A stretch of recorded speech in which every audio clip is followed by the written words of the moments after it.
அவருக்கென்றும் அவரை கொண்டும். ஹalleluya. இந்த வார்த்தை தான் இன்றைக்கு நம்ம தியானிக்க போகிறோம். அவருக்கென்று உருவாக்கப்பட்டிருக்கிறோம். அவரை கொண்டு உருவாக்கப்பட்டிருக்கிறோம். இவ்வளவு ஒரு பெரிய அதிசயம் இல்ல, இவ்வளவு ஒரு பெரிய காரியம் இல்ல. ஹalleluya. ஆனா இன்னைக்கு இந்த ஒரு பேசிக்கான ஒரு ரெவல்யூஷனை நம்மளோட வாழ்க்கையில நம்ம பெற்றுக்கொண்டோம் என்றால், ஒரு வெளிப்பாட்டை, நம்முடைய பிறப்பின் நோக்கத்தை நம்ம புரிந்து கொண்டோம் என்றால், நம் வாழ்க்கையில ஒன்றை நாம் நன்றாய் புரிந்து கொள்வோம். ஏதோ ஒரு நோக்கத்திற்காக நம்மை கர்த்தர் உருவாக்கி இருக்கிறார், இயேசு உருவாக்கி இருக்கிறார் என்று சொல்லி நாம் அவரிடத்துல திரும்பி அவரிடத்துல அதை குறித்து நம்ம கேட்போம்.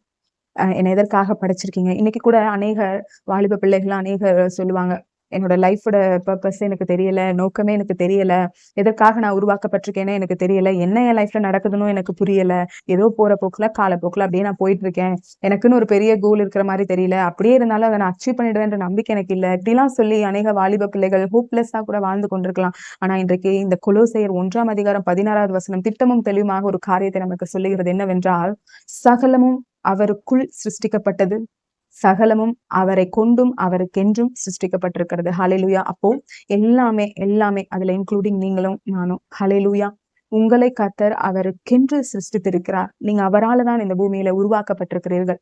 அதை நீங்க முதலாவது நம்பும் பொழுது, விசுவாசிக்கும் பொழுது, வாழ்க்கையின் மேல உங்களுக்கு ஒரு நம்பிக்கை வரும். உங்களுக்கு கொடுக்கப்பட்டிருக்கிற இந்த லைஃப குறிச்சு நீங்க கொஞ்சம் மேன்மையா எண்ண ஆரம்பிப்பீங்க. You will start to love the way you are. நீங்க எப்படி இருக்கீங்களோ அதை விரும்ப ஆரம்பிப்பீங்க. எப்பனா நீங்க அவருக்காகவும் அவரை கொண்டும் நீங்க சிருஷ்டிக்கப்பட்டிருக்கீங்க அப்படின்ற சத்தியத்தை நீங்க அறிந்து கொள்ளும் பொழுது. ஹalleluya.